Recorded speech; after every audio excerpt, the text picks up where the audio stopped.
मोर रामा हो राम।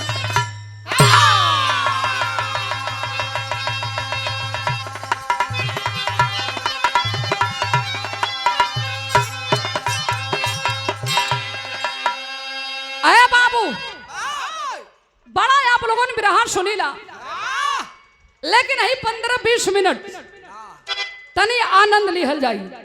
कैसे?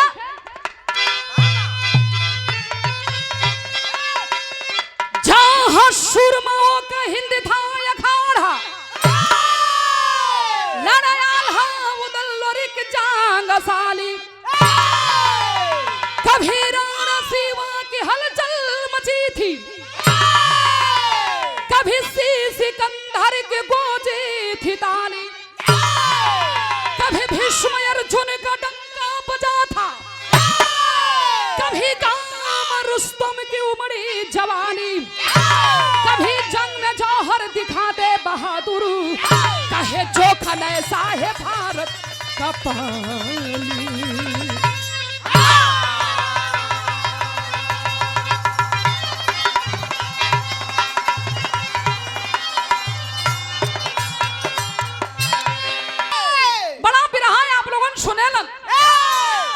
लेकिन ये बिरहा में हम बताई कि बीर के कहल गईल हो, अब बीर होखे के कैसन चाही। लेकिन बिरहा में यहाँ एक लाइन कव्वाली का टुकड़ा बा। कौन कव्वाली बा मास्टर?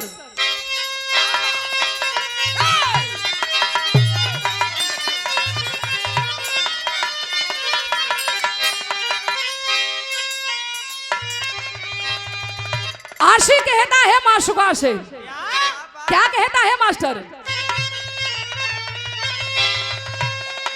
अगर दिलवर की रुसवाई हमें अरे मंजूर हो जाए, सनम तू बेवफा के नाम से मशहूर हो जाए।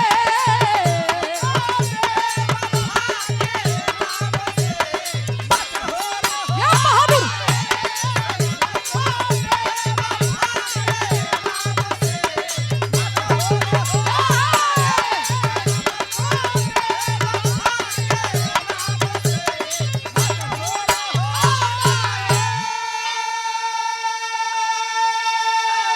लेकिन बिरहा में भाव हा बीरन के प्रति। बीर क्या क्या कहल गईल हो, जवान क्या क्या कहल गईल हो। कैसे? अरे जवानी है वही जंगी, अरे समय पर चट्टान हो जाए, अरे लगा दे आग पानी में, तूफान हो जाए,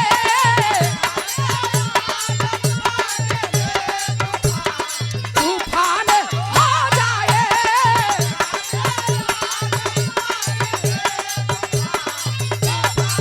हाँ भैया,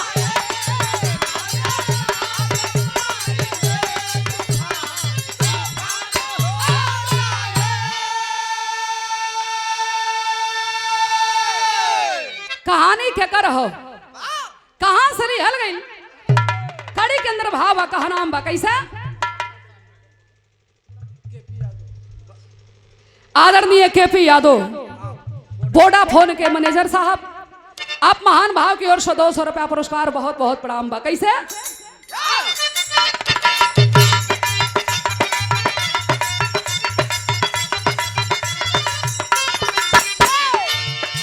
हीरो की मान होती है बिरताई के चलते, सागर की मान होती है गहराई के चलते।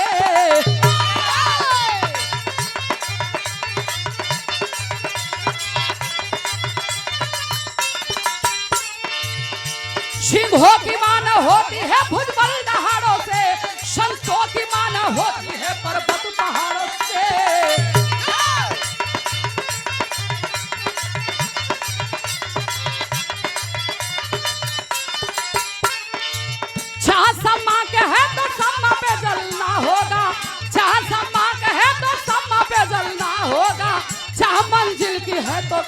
से चलना होगा।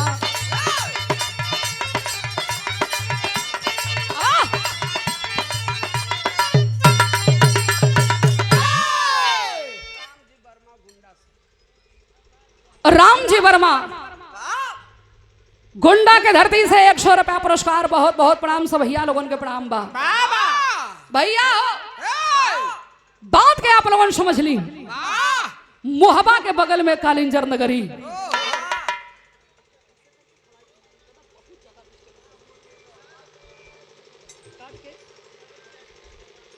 गौर करेंगे बाबूजी। वही मोहबा के बगल में कालिंजर नगरी और वही कालिंजर नगरी के रहे वाला राजा जोने राजा के नाम बतावल गई बीरमणि सिंह राजा। बड़ा नामी राजा रहला ने भैया। बीरमणि सिंह राजा के जब तलवार निकल जाए तो निक निक लड़वैया के तलवार चुहानी रखा जाए। एक दिन बीरमणि सिंह राजा ऐलान करवा दिए, कोई है माई के लाल जो लड़ाई के मैदान में हमें हरा दे।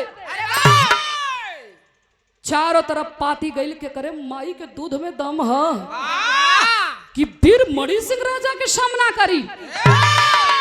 भैया हो गोंडा रियासत के रहे वाला गगन सिंह सांझ लिया सेना और राजा के किला पर चढ़ाई कर दिया, ऐलान कर दिया, अरे बीरमणि सिंह राजा निकाल पहरा। बड़का लड़वैया बनत हुआ ना, आज तो हर था लगाई। बीरमणि सिंह राजा कहलन कि अरे साला है 4 दिन के निपोरी हमें चैलेंज देवे लगल, खींच लिया तलवार। लेकिन ये भैया जिंदगी है, कबो कबो नीक लड़वैया से भी चूक हो जाला। लड़ाई के मैदान में बीरमणि सिंह राजा हार गए। गगन सिंह गर्दन पर तलवार लगवले हा।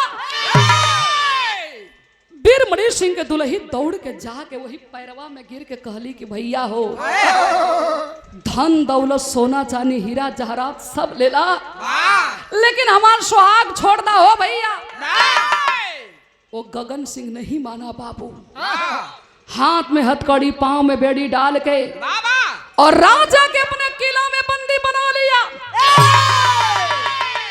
तय ये रहल कि आधा राज आधा पाट लेब, लेकिन बीरमणि सिंह राजा के बंदी ना बनाई। लेकिन वो पापी गद्दार था। गगन सिंह गद्दारी कर गया, राजा के बंदी बना के अपने किला में रखले है। माई घरवा रोवत बाड़ी, सैया के निशानी यही पेटे में पलत बा हो पंचो। 9 महीना वाला दिन पूरा भइल बा।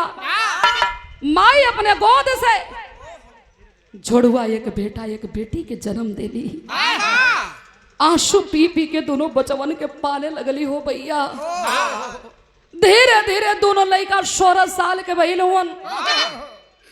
माई से सवाल कैलन कि माई रे, ए माई, सबके माई के मंगिया में सिंदूर रहेला, तोर काहे मंगिया सुनी बारे। माई रो रो के बतावे लगल, कहलस कि अरे बेटा, यही गुंडा रियासत के रहे वाला गगन सिंह तोरे बाप के बंदी बनवलस, खींच के लात हमरा सीना पर मरलस। वही दिन प्रतिज्ञा कर गईनी, कसम खा गईनी कि जबले वो पापी के छाती के खून से अपन केस सवारब ना, तबले मांग में सिंदूर ना पहिनब। ये बात के जब दोनों भाई बहन सुनले हुन तो कैलन का बिरहा में एकलन गीत बा। और हमारे सरदार भैया की ओर से 500 रुपया पुरस्कार। बहुत बहुत प्रणाम सब भैया लोगन के प्रणाम बा। बिरहा में एकलन गीत बा मास्टर बा।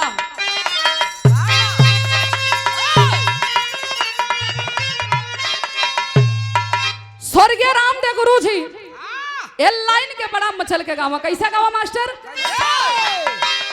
अरे है झोलनी पवड़ानी, अरे है झोलनी पवड़ानी, जहाजिया मांगा दा, अरे हमारे पायज पुरु जोगी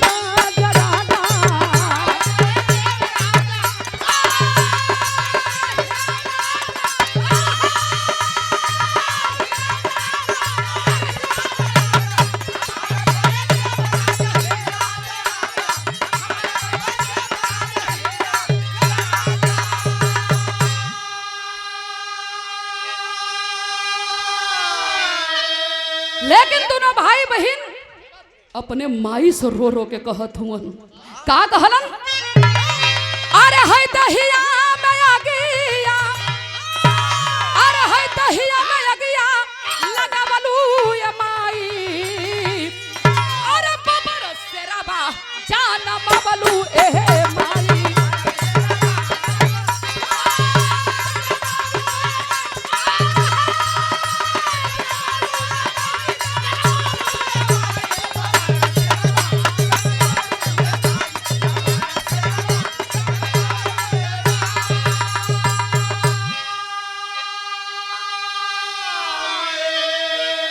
और हमरे राम मनोज भैया के सिपाही भैया के बिटिया हैं हमारी छोटी बहन पलक यादव 200 रुपया पुरस्कार और 200 रुपया पुरस्कार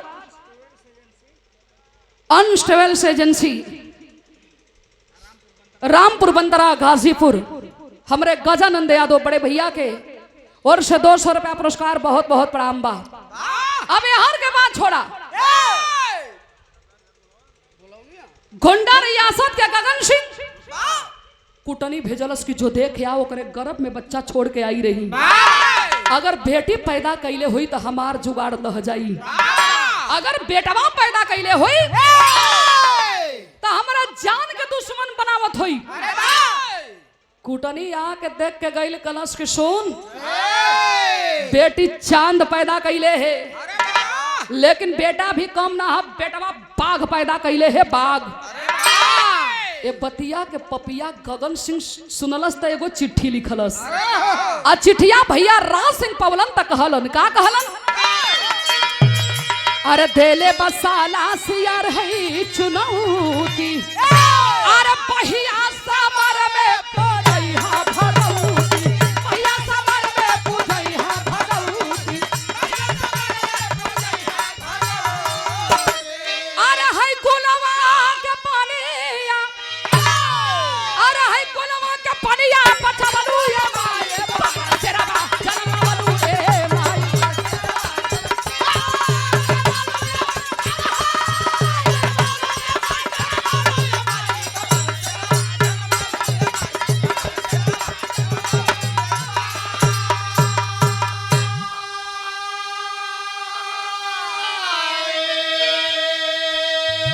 चिट्ठी में गगन सिंह यह लिखल है अरे राज सिंह हमर नाम बा गगन सिंह पूरा परिचय ते जानल चाहत होबे तो अपने माई से पूछी है कि गगन सिंह के कर नाम हो लेकिन छोड़ अब अहिं तक तोरे बाप के अपने किला में जिंदा बंदी बना के रखले है सुनत है कि अगर तोर बहन बड़ा खूबसूरत है एक रात बदे वो डोला हमारे किला में भेज दे सवेरे बाप बेटी के सही सलामत छोड़ देंगे भैया हो गाना बजाना धुन तरह जी कुल छड़ी के आनंद होले हमार गार्जियन लोगन बैठल हुआ बड़कवा लोगन बैठल हुआ मालिक सबके घर में बेटी बहन देले हुआ करेजा पर हाथ रख के सोचा कि कौन ऐसा बाप भाई होई कि जो अपने जीते जीते अपन बहन अपने बेटी के मौत के मुंह में डाल दी चिट्ठियां पढ़ के भैया यह सोचा था माई के सुहाग बचावत है तो सोना जैसन हमार बहन लुटल जाई अगर अपने बहनिया के बचावत थी तो हमारे माई के सुहाग लुटल जाई काहे माई कैसन संकट में हमार जीवन डाल देलू 2 दिन बीत गिल न खात बा न नहात बा माई के करेजा बैठत बा बहनिया गइल कलश की का हो घरवा में सुतत हुआ खाली पकड़ के चदरिया खींच के उठा देलस कहे उठा मर्द हो के घर में सुतत हुआ ठीक लगत है तबले चंचल की निगाह वही तकिया के नीचे गई चिट्ठी खोल के पढ़े लगल ए बाबू चिट्ठी खोल के पढ़ने लगी जब चिट्ठी के बात पढ़ती है तो रोम रोम में खून खौलने लगा कहती है कि अरे भैया धिकार भाई मरते की जिंदगी अरे सुनीला की शेरनी के गोद में कोनो शेर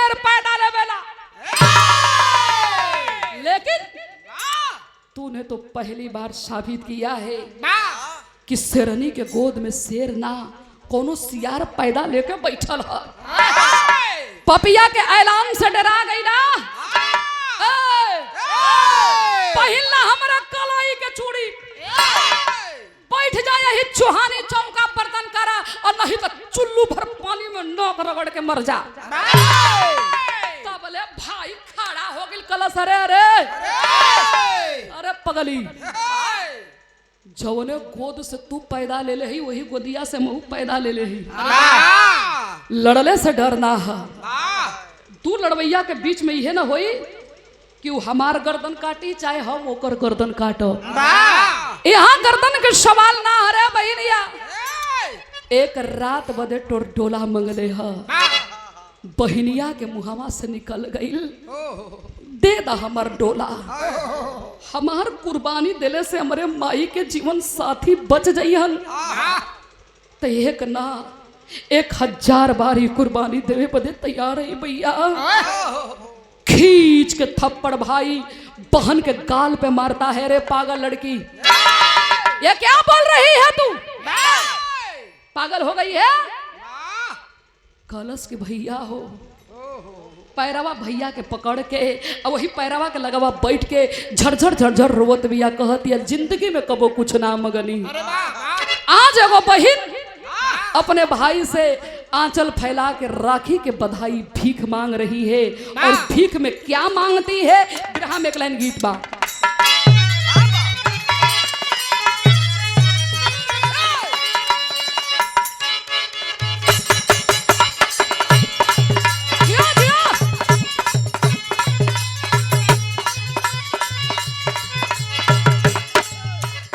अपने जमाना के मास्टर हिट की तरह, लेकिन आज का डेट में ये जे गीत के गौले आऊ गायिका भी हिट है। गौले रही का गौले रही, आइले मोरे राजा लेके ढोल बाजा,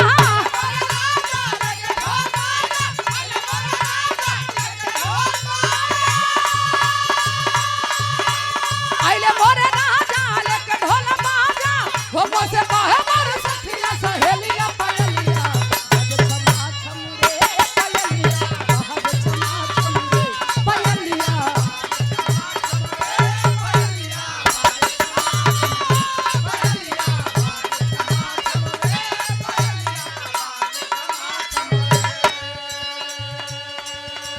लेकिन बहिनिया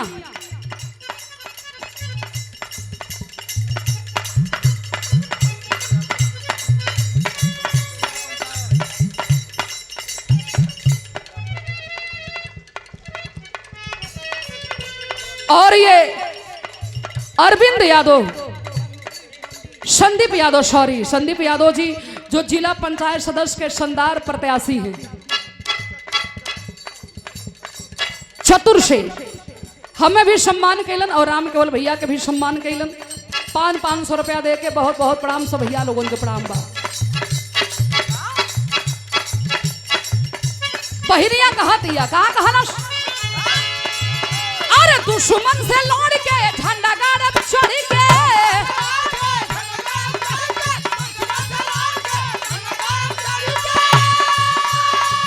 अरे दुश्मन से लड़ के झंडा गाड़ चढ़ के, हो जाए देव नहीं मोहब्बत के पनिया या गिनिया, लागल हो ये लागल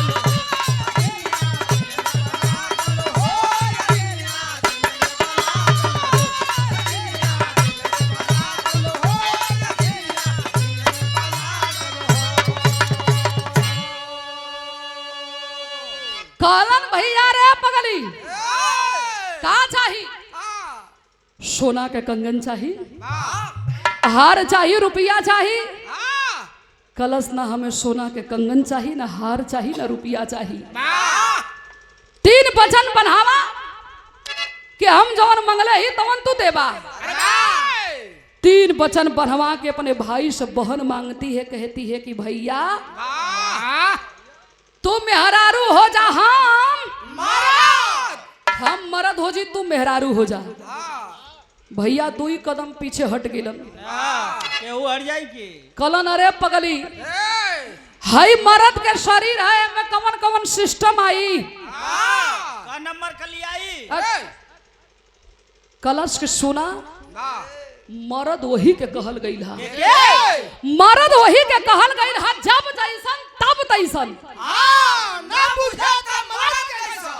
सही कहला कहलन की अब तो वचन दे के हम फंस गई नहीं बिरहा बीरस के हाँ लेकिन 4 लाइन यहाँ श्रृंगार रस कवि जी लिखत हुन भैया मेहरारू के श्रृंगार अपने तन पर कैसे सजावत हुन कहनाम है कैसे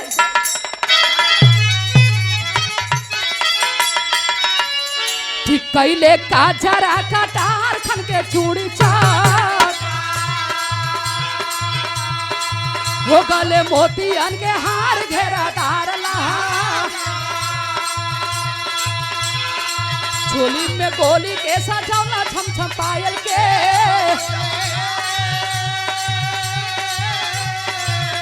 झुलमी झुलफा लहरावने झोपेदार लहा टुकली लिहले लगाई हिरनी जैसा फिरी हो डगर चले लहराई ढले प्यार लहा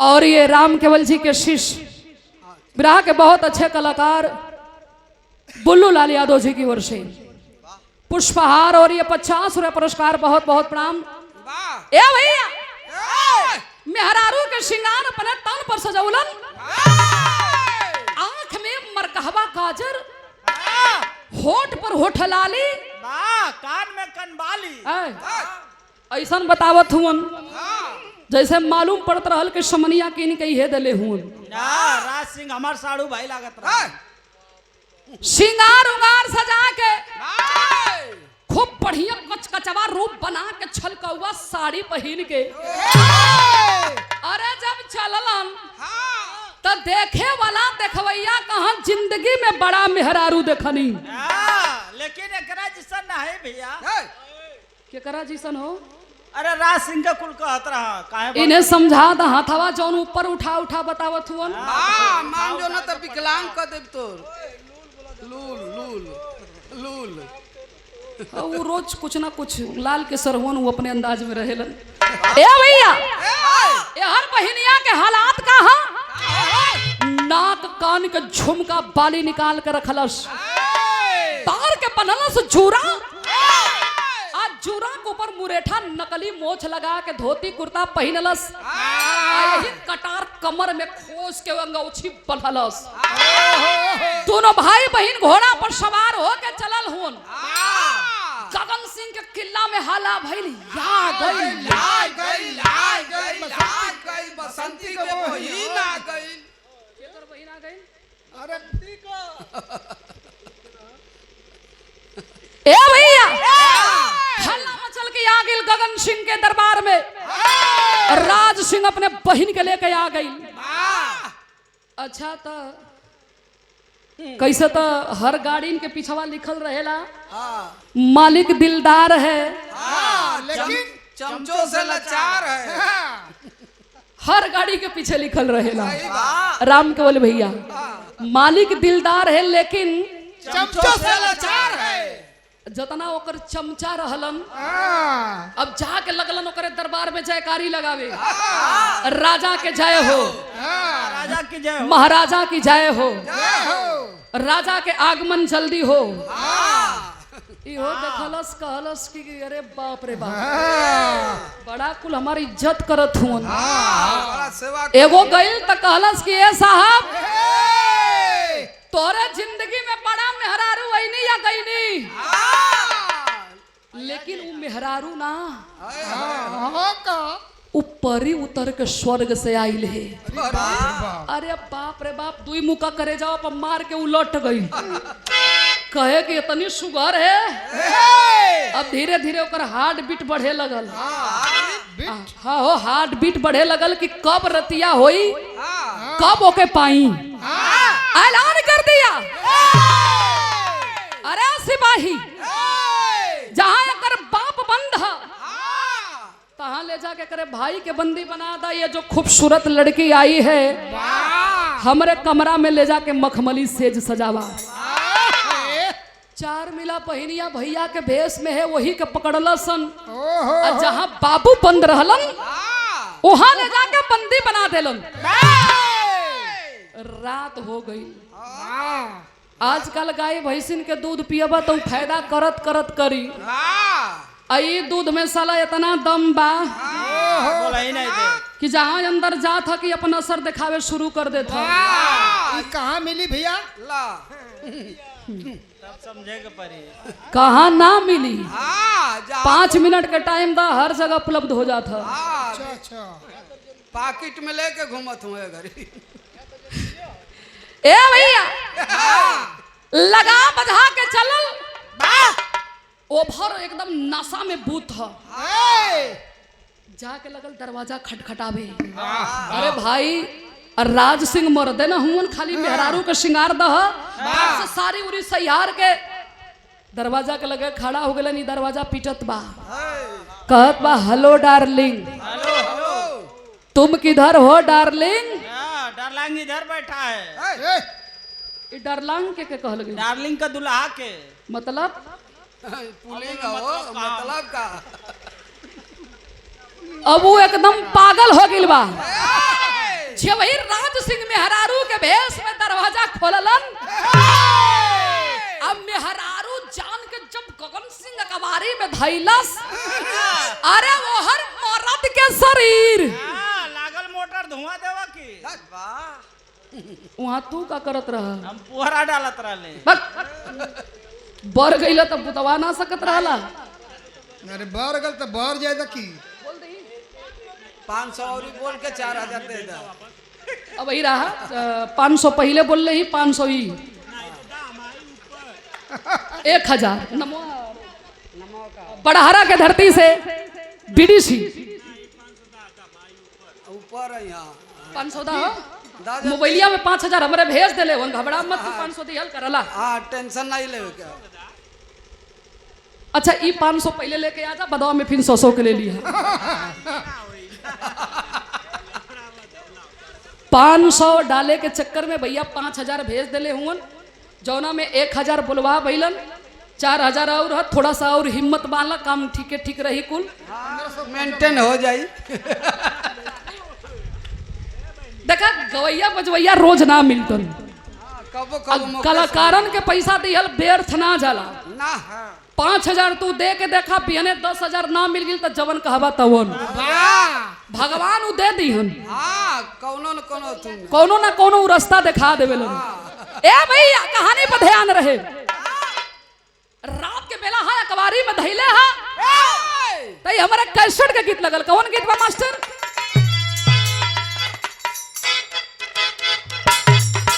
क्या बात है।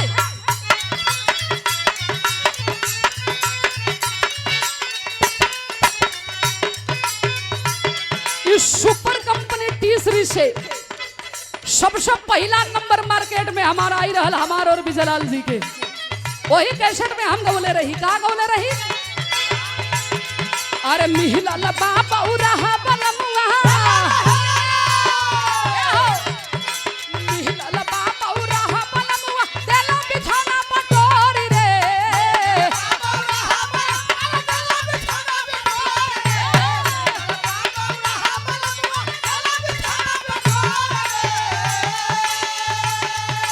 मिहिला लबा पौरा बनमुआ, देला बिछाना पटोरी रे। खटिया पर ना सुते मुरहुआ, अरे खटिया पर ना सुते मुरहुआ। और चंदे तोड़ रे, खटिया पर ना सुते मुरहुआ। और चंदे तोड़ रे।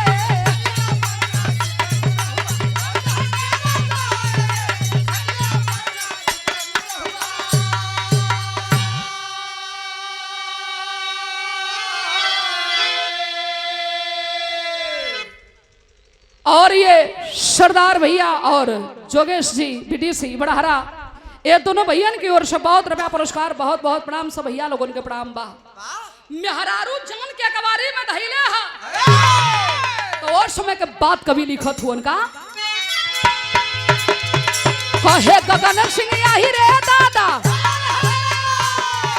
कहे गगन सिंह यही रे दादा, अंबर से उतरल चांद रे।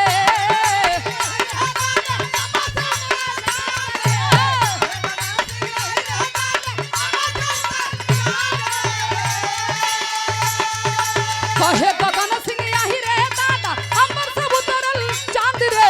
छतिया पर ई बिजली गिरवलस, अरे छतिया पर ई बिजली गिरवलस, मारती हलस जान रे। छतिया पर ई बिजली गिरवलस,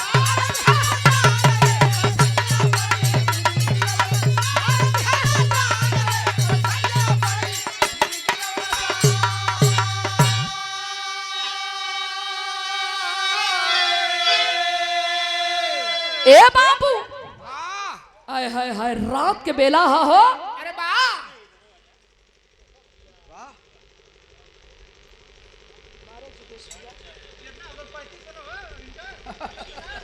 जोगेश यादव बीडीसी बढ़ारा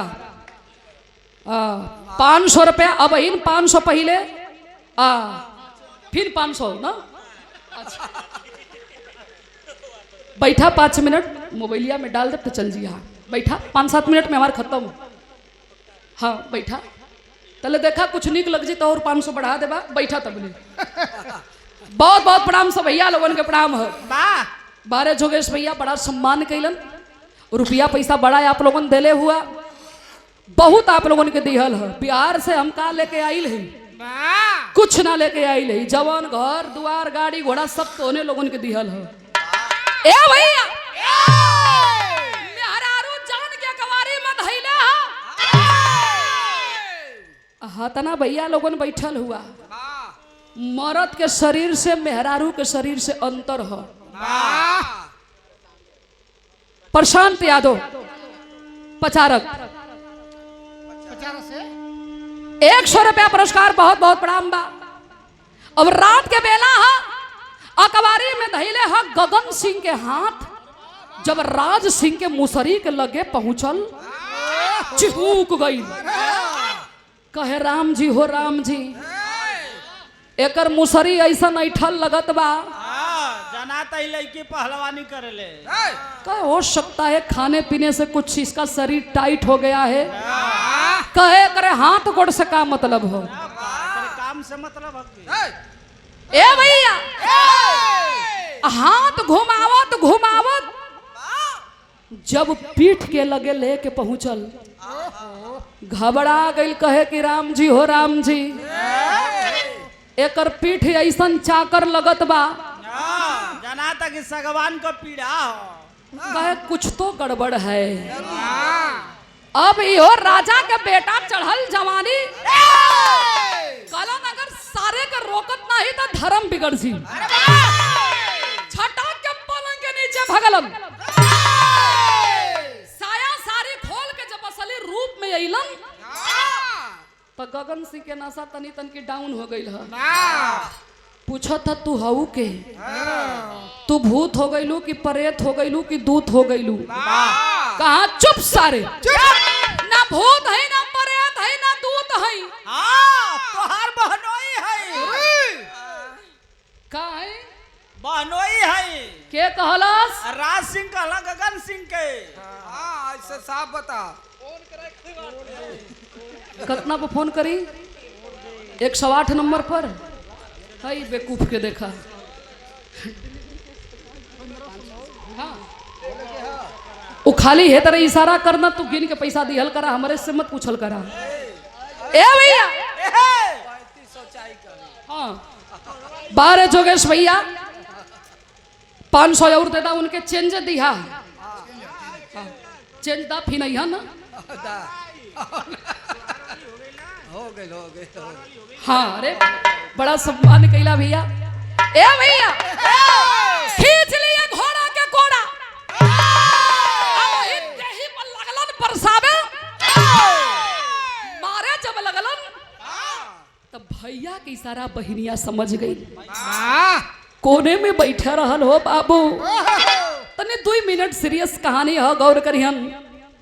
देखा थे कि खाना पीना आइल, सब खैलस पियलस, लेकिन कोनवा में एगो आदमी, वाह बड़की बड़की दाढ़ी, बड़की बड़की बाल, तन पर फटही कपड़ा है, अब कोनवा में बैठ के झरझर झरझर रोवत हुवन। जाके कहलस कि बाबा, ए बाबा, खाना ना खइबा, काहे रोवत हुआ बाबा? तोरे परिवार में लोग मिले ना आवेला का?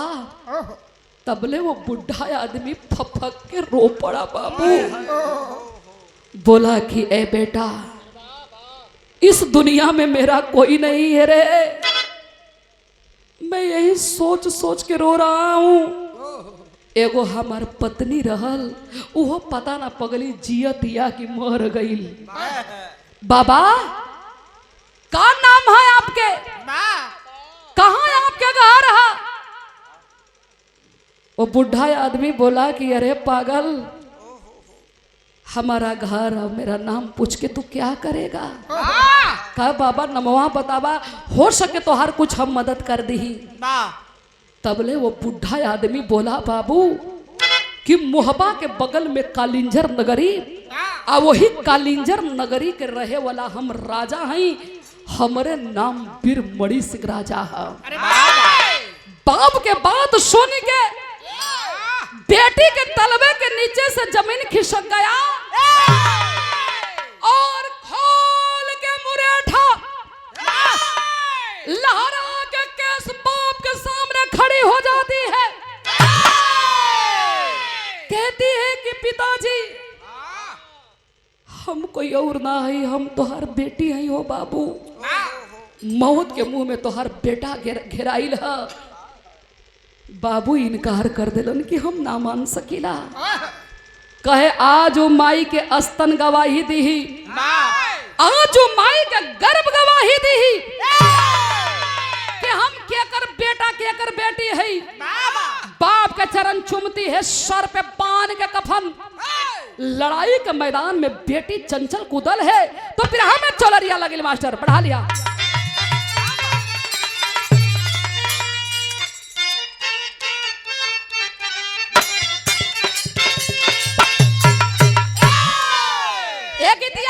गुरु लोगन गावा कैसे गावा? बारी उमर कमर लचकनिया, बारी उमर कमर लचकनिया, गोरिया खींचे निहुर के पानिया, गोरी के झूले झूलनिया ना।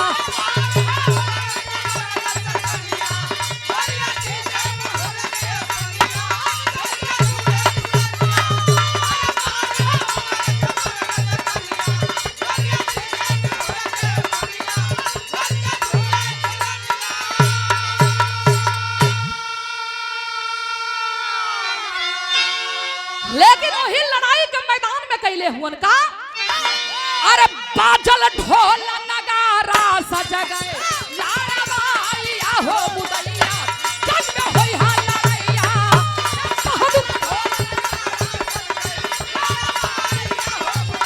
सही हो?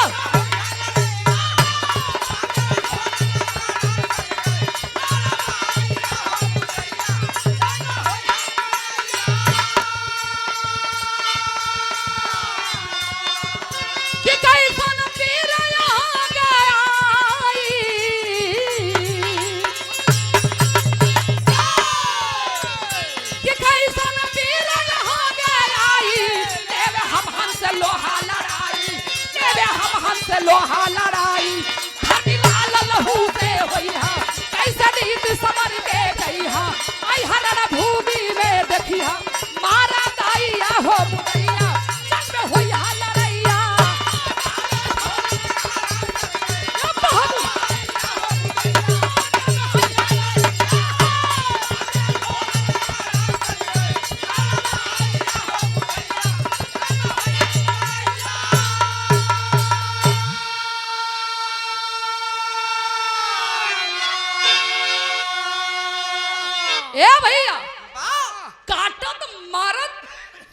कुछ लोगन के बेकसूर लोगन के बंदी ठाकुर राज सिंह भैया की ओर से 100 रुपया पुरस्कार। बहुत बहुत प्रणाम बा। वाह। रमेश सिंह किराना स्टोर और प्रधान पद के प्रत्याशी राम सिंह जी के चाचा जी के द्वारा 100 रुपया पुरस्कार। बहुत बहुत प्रणाम बा भैया हो। मारत काटत कुछ लोगों ने के बेकसूर लोगन के बंदी बना के रखले रहल। अरे वाह। घमंड बहुत ज्यादा दिन तक ना चलत। लोग कहेला कि धन बढ़ावल ठीक, हम मन बढ़ावल ना ठीक है। ओ अपने बल अपने घमंड पर हजारों बेकसूरन के बंदी बना के अपने किला में रखले रहल।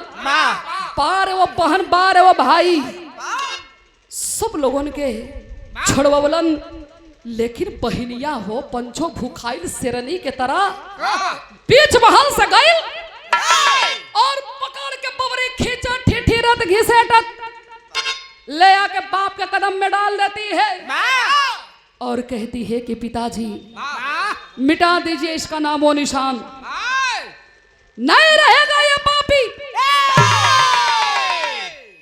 बीरमणि सिंह राजा कहलन कि अरे बेटी ये पपिया के कुल नाश हो गई, का बचल लेकर सब नाश हो गई, कुछ बचल नहीं, छोड़ दे।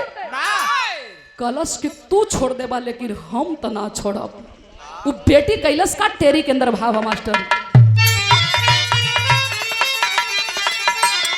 अरे रियासत में हंगामा मच गया, अरे रियासत में हंगामा मच गया। धावा बोल दिया दुश्मन पर बीरबली धामा रे बली धामा रे बली धामा।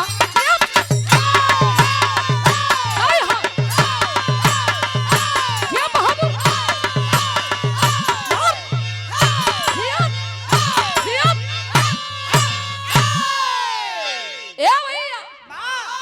रियासत में हंगामा मच गया।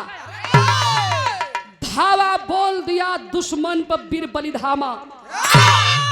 यही दुपट्टा के कमर में बंधलस और एक हाथ में तलवार एक हाथ में खप्पड़ पकड़ के यही बबरी गर्दन का कटलस और खप्पड़ में खून रोप के लेके चल देती है। इतने लोग बैठे हैं। यही नारी आपके घर में बहन और बेटी के रूप में देखी जाती है। वक्त आने पर यही नारी बाजार के बेस्या के भी रूप में देखी जाती है। वक्त आने पर यही नारी दुर्गा चंडी के रूप में देखी जाती है। लेके पपिया के मुड़ी जब चलल है तो भइल का आल्हा के अंदर भाव है मास्टर।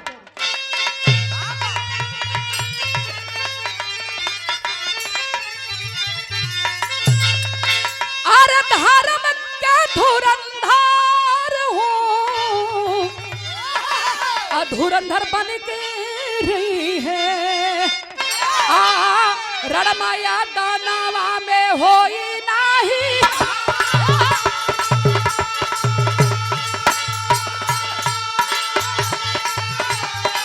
शेरवा के बेटा होशियार नहीं होई।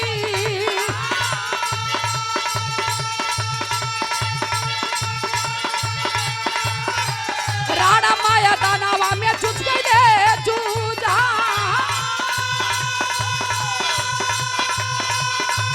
अरे हार गईली जुल्मी गगन सिंह के लसाका।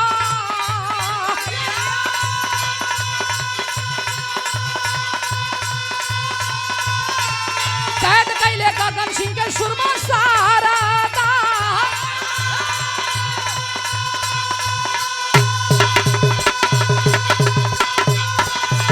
अरे दुश्मन के खूनवा से कैसी असावा।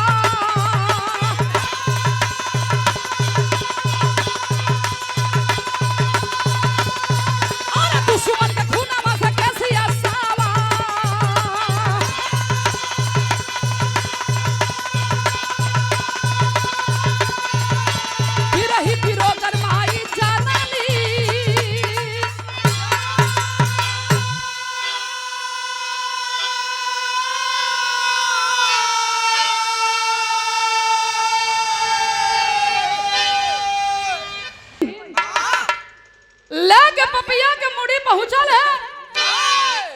रोवत है। आगे आगे बाप भाई, पीछे खून से लथपथ, हाथ में मूड़ी लेके पहुंची है माई हो पंचो। रोवत रोवत पागल हो गई बिया। कह रही है कि भगवान मौत मुझे दे दीजिए मालिक। वाह वाह। विधवा ना है ये मालिक, कैसन कहर हमरे जिंदगी में ढाला हो प्रभु। सुहागन रह के विधवा के जिंदगी बितावत है। जिए के सहारा यही आंचल में दुई हीरा रहलन, लगता वो टूट के बिखर गईलन का। वाह। खून से लथपथ वो बेटी गगन सिंह की मूड़ी हाथ में लिए खड़ी है। कह रही है माँ,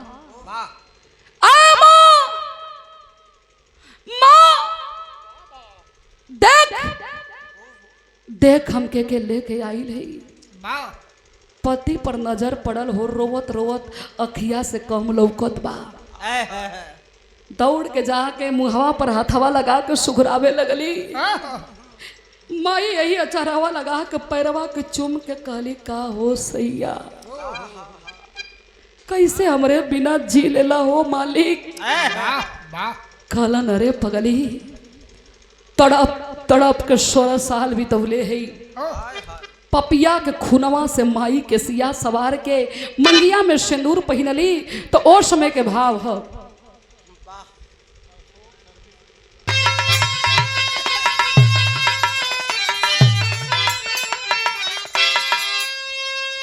आइले जंग जीत के जंगशाली, आ रहा है मोहब्बा के नागरी। रखला नाहर नौजवान गुरबत की पगड़ी।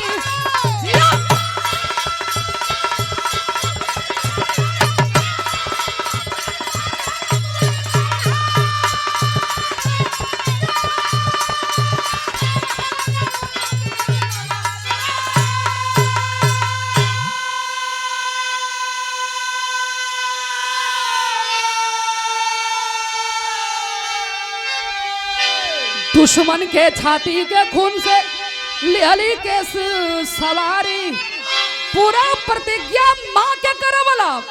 और रंगना और भाई माई के पूरा भैलियर बनवा हो पूर्वज की पगड़ी।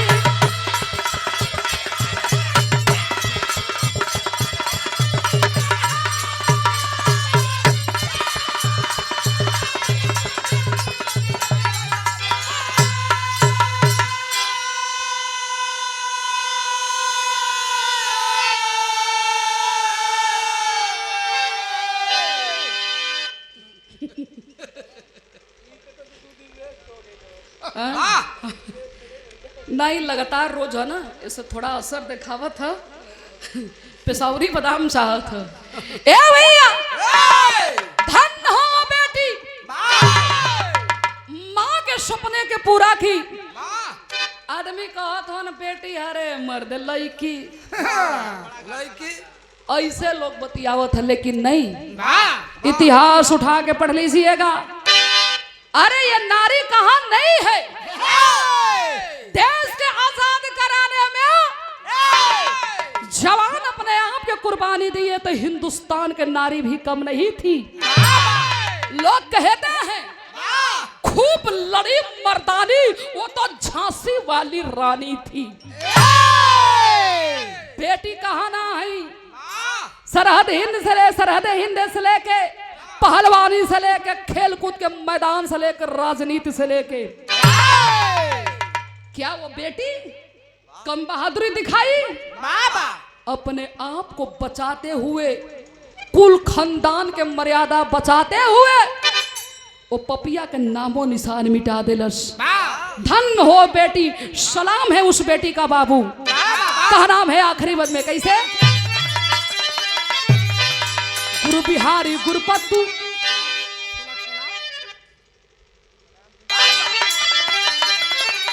गुरु बिहारी गुरुपत्तु, एक शोला एक शैलाब, काशी पुल्लू सुखनंदन, अरे गुलशन के गुल गुलाब, रियासत में हंगामा मच गया। रजनी कभी जोखन बिरहा में रुस्तम गामा रियासत